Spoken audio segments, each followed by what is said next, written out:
of the film also and what we feel might be affordable for an audience. तो हम लोग ने एक बैलेंस रखने की कोशिश की है.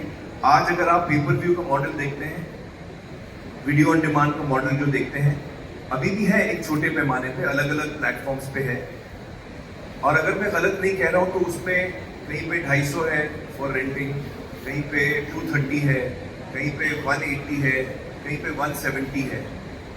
तो हम लोग ने सबका मिनिमम पकड़ा है, हमने 100 रुपये रखा है. और वो 100 रुपये हमने इतना कम इसलिए रखा है क्योंकि हम चाहते हैं कि हम हर आदमी तक पहुंच सकें.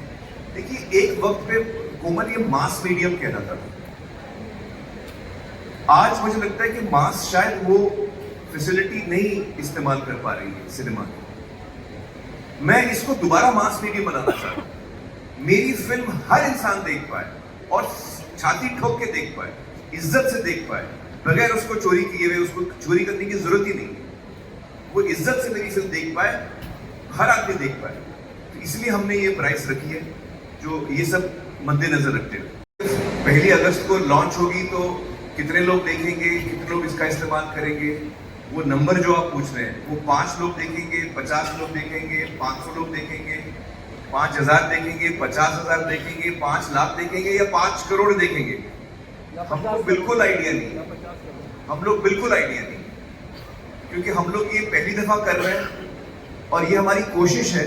और अगर ये कामयाब होती है तो फिर ये मेरे हिसाब से न सिर्फ हिंदुस्तानी सिनेमा के लिए, लेकिन वर्ल्ड सिनेमा के लिए ये एक मॉडल बन जाता है कि लोग थिएटर में आ सकते हैं, फिर वो पेपर व्यू मॉडल यूट्यूब पे आ सकते हैं, जो इसकी रीच बहुत बड़ी है.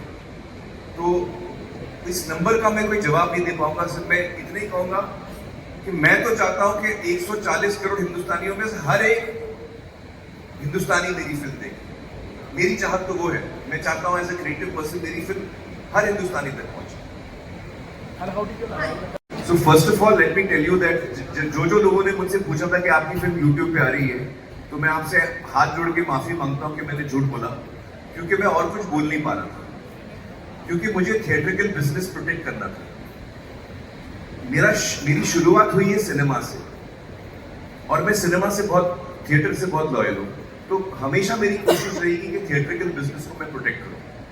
तो मैं चाह रहा था कि जब हम पहली दफा ये एक्सपेरिमेंट कर रहे हैं तो हम लोग उस वक्त थिएटर को पूरी तरह प्रोटेक्ट करें. और इसलिए 2-4 लोग जिन्होंने मुझे ये सवाल पूछा, मैंने उनसे कहा कि हाँ मैं यूट्यूब पे नहीं आ रहा हूँ. वो मुझे कहना पड़ा और मैं उसके लिए माफी चाहता हूँ. अनफॉर्चुनेटली मुझे वो झूठ कहना पड़ा, वरना ये पूरा जो एक सपना था मेरा वो वहीं पे खत्म हो जाता. दूसरी चीज, पेपर व्यू मॉडल और सब्सक्रिप्शन मॉडल में जमीन आसमान का फर्क है. जब मैं 8 हफ्ते बाद सब्सक्रिप्शन मॉडल पे आता हूं, जिसमें सब्सक्रिप्शन लिया हुआ है जिस भी OTT का, वो मेरी फिल्म खरीद नहीं रहा है. वो उस सब्सक्रिप्शन मॉडल में जो फिल्में आ रही है वो खरीद रहा है. फिर 2-4-6 महीने बाद मेरी फिल्म आ जाती है तो मेरी फिल्म उसको आ गई गलती से, उसको मन है देखने का, नहीं है देखने का, उससे कोई फर्क नहीं पड़ता. एक क्रिएटिव इंसान होने के नाते मैं 1000 कदम लूंगा अपनी ऑडियंस की तरफ, लेकिन मैं चाहता हूं कि मेरी ऑडियंस एक कदम ले मेरी तरफ. तो जब हम सब्सक्रिप्शन मॉडल पे जाते हैं तो हम आप मोरलेस फ्री दे रहे हो ऑडियंस को. ये वही मॉडल है जो थिएटर का मॉडल है. पेपर व्यू मॉडल थिएटर में भी वही चलता है और आगे से यूट्यूब पे वही चलेगा.